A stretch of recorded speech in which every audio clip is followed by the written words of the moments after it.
Business up and running and you're kind of overwhelmed with the amount of things that you may have to do, but you're not sure where to get started. Well, in this video, I'm going to explain to you exactly how to get started and do it less stressed. Let's get started.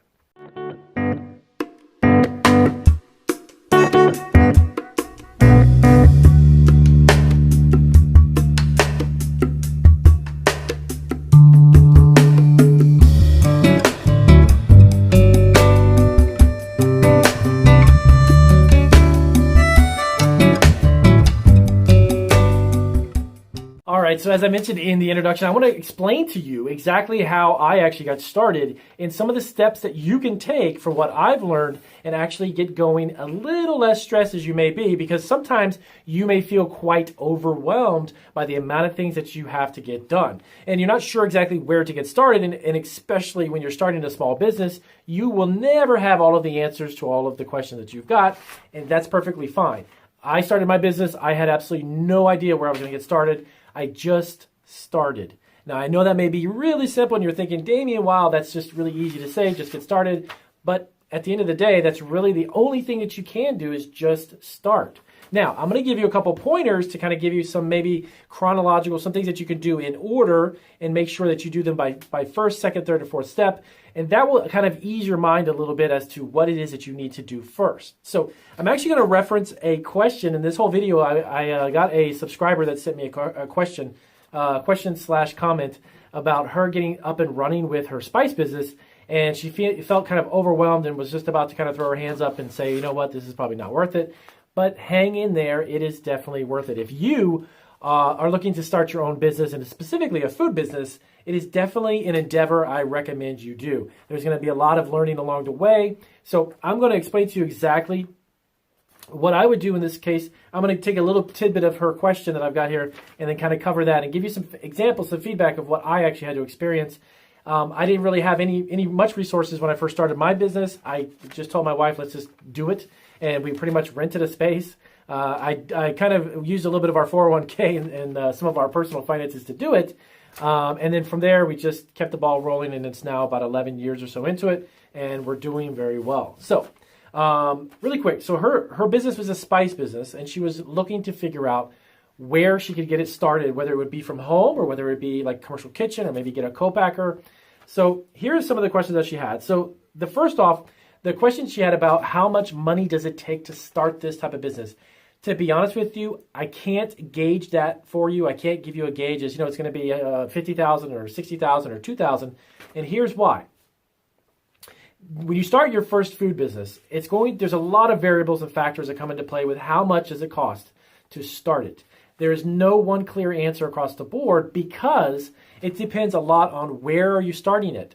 If you're going to do it from home, you're going to save yourself a lot of money, but there's a few restrictions and a few things that you can and can't do. Potentially where you can sell the product is a big limitation because you can't do a business online from home when you're making food in almost every state. There's a couple different states that have some laws on the books in regards to selling online, but they're very, very few.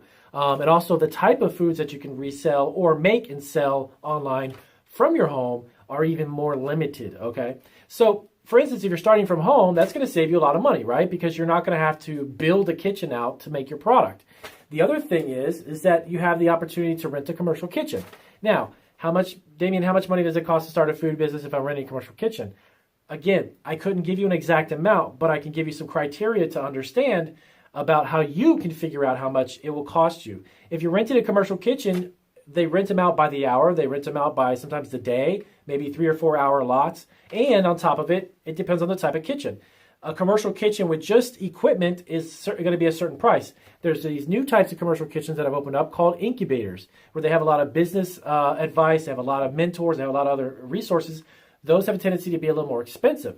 So it's really going to be dependent upon that as one of the biggest places, or biggest questions is what place are you going to do it from? Okay, I personally would recommend starting from home because you don't have to invest in kitchens and equipment and all that. And there's quite a few items that you can actually make from home and sell at farmers markets and sell locally. And it's a really good place to do it without having to invest a lot. So number one, start as much as you can, start from home, okay? The first thing I would do is come up with a product. I can't tell you how many clients, and I love working with my clients and I love giving them directions, but a lot of them have a first question right off the bat is, I ask them in my questionnaire is, do you have a product?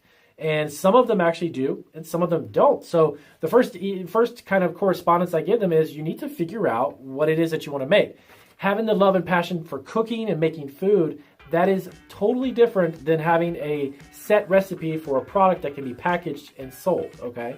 That's different. Cooking something that you want to get into catering, that's a whole other video. That's a whole other topic. But if you have a product and you're looking to make it, that's number one. Number two, finding out where you can make it, as I just mentioned, okay? You need to find out where would make the most sense for what you want to do. Specifically for her question, it's a spice business. Now, almost every state allows spices or rubs or mixtures of spices and spice blends to be made in your cottage food kitchen at home. I say almost all because every state is a little different. But most of the states that I'm aware of actually allow that because that's a non-potentially hazardous food product. Something that doesn't really spoil with temperature. It's not time sensitive. So dry rubs, the spice blends, and those types of things are great to start from home because it's a low overhead, low investment, and it's allowed in almost every single state, okay? So figure out what you want to make as far as the spice. So to answer her question directly, if you're looking to get into spice business, create a spice, maybe a line of spices, maybe 4 or 5 different types, or if you want to just stick with one, stick with one. That's perfectly fine. But create the product. Next up is figure out how you're going to package it, okay? And then remember, take it step by step. Don't get overwhelmed by everything that you think you have to get done in the same day. I've actually been there and done that, and I've got a million things every day that I do, operating 6 businesses and multiple YouTube channels and doing consulting and such. Your time is extremely valuable. It's the most valuable thing you ever have. So if you can figure out how to just take it easy, and remember, it's step-by-step processes, and those steps will build upon themselves and your business will begin to grow, okay? After you figured out the product, then figure out how you're going to package it, okay? Is it going to be in a bag? Is it going to be in a container? You don't have to know exactly the size and everything, but just start writing down. Get a tablet. I recommend writing down, brainstorming some ideas about how your food product will be packaged, okay? Now, the next thing up in line is now, once you figure out where you're going to make it, which, again, do it from home, now you need to figure out what kind of licenses or permits that your county and city and the state possibly actually requires you to have in order to operate from your home. How do you find that out? Well, you can go to your local health department and ask them a question and tell them, hey, I'm looking to start a business from home. What kind of licenses do I need or permits do I need? And the other thing is that you may be in some states regulated by the USDA. Now, that's the Department of Agriculture. Every single state has satellite offices for that. And you can simply Google, like if you're in Los Angeles, California, you can Google Los Angeles, California, USDA office, get the phone number, and you call them and say, look, are you guys in charge of inspecting our state when we have the cottage food law? Do you guys do inspections, or does that fall under the health department? Believe it or not, in some states, the health department and the local government agencies don't even regulate home businesses. You don't even have to have a license or a permit in some states. Texas, if I'm not mistaken, is one of them. Texas doesn't even have a law on the books that requires you to have it inspected or even regulated by a government agency. But keep in mind that, as always, I recommend you incorporate yourself as a business. Create a business entity aside from your personal, okay? You want to separate the two. Never combine them because you could be liable personally. If someone gets sick and they sue you because your spices made them ill, you could be in some serious trouble. Also, get food insurance. So here's the next step. So once you figured out your product and figured out where you're going to make it, find out what type of permits or licenses are needed. Now, that's going to cost money. No business has ever started on $0. If someone tells you that it's cost you nothing, that's nonsense. Everything costs something. So keep that in mind and don't get discouraged if it's $150 for the license. You don't have the money or something right now. Save up the money, get the license, then get the permits. Get everything you need to follow the guidelines to do it right and do it legally, because that's going to be the best route, okay? And if you have additional questions about that, always ask. Don't be afraid to ask, because when you start a food business, you're going to need to ask about 1 million questions. I've been in this business for 11 years. I still have 1 million questions every day that come up like, I don't know about this. I need to find out. I need to call this. So no matter what it is, it's a constant learning process. So don't lose that. Don't keep track of the fact that it's going to be something that you're going to constantly be evolving and keep asking questions. Never stop asking questions. Next up, so she was trying to ask also where she starts. So she wants to create a spice blend. She wants to do some spices. That's great. But where do you start? Like, how much do you buy? Well, to be honest with you, that is going to be a question based upon where you're going to sell it. And what I mean by that is, let's say you want to open up a stand at a local farmer's market and kind of get a taste for how is it to operate a business from home? How is it to start a small business? Farmers markets are great experimenting, like grounds to experiment on.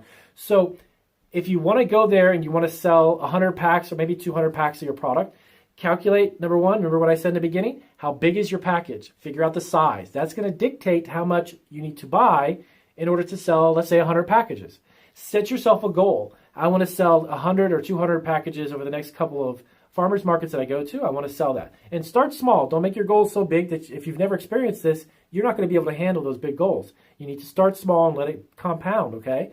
So how much do you need to buy? That was going to be dictated by how much do you want to sell. So if you want to sell 100 bags and there are 4 ounces each, well, you need to make 4-ounce bags times 100. You need to make 100 bags. Figure out your spice, your recipe, and then buy what you need to just make that goal. Once you sell through that goal, then set a higher goal, then buy more spices. There is no clear-cut route to being an entrepreneur. There's a lot of great advice to help you understand getting started, but every business is different and everyone has a different budget, everyone has different goals. So there is no clear-cut goal or clear-cut route to becoming a successful entrepreneur. You kind of make it up as you go along, to be honest with you. You can have a great business plan, which I recommend sitting down and kind of writing out your ideas. Figure it out what you want to do, where you want to go with it. That's a great idea. I definitely encourage you doing that. But at the end of the day, there is no just to get from A to B, you got to just do this, this, and this. You're going to have to do this and go up and down. And you know what? You may have to go around. There's going to be a lot of different courses that you're going to have to take, different types of action to get to the end result. And not every business is going to be the same. So I hope that kind of eases your mind. Take it easy and take it slow. Make your goals small in the beginning and achievable so you can build upon that. Don't try to create something overnight and create it within the next couple of weeks or even a couple of months. Businesses take time to grow and they also take investment. You've got to put the money in order for you to reap the benefits of it. Nothing starts for free. So if you have any questions about what I said, as always, let me know down below. I'll be happy to try to help you guys out as much as I can. I've got a couple brand new videos coming up. It is Saturday. So between now and Monday, I've got some more I will upload. So check back into the channel. And as always, if you're not a subscriber, hit that magical red button right there. And I'll see you guys on the next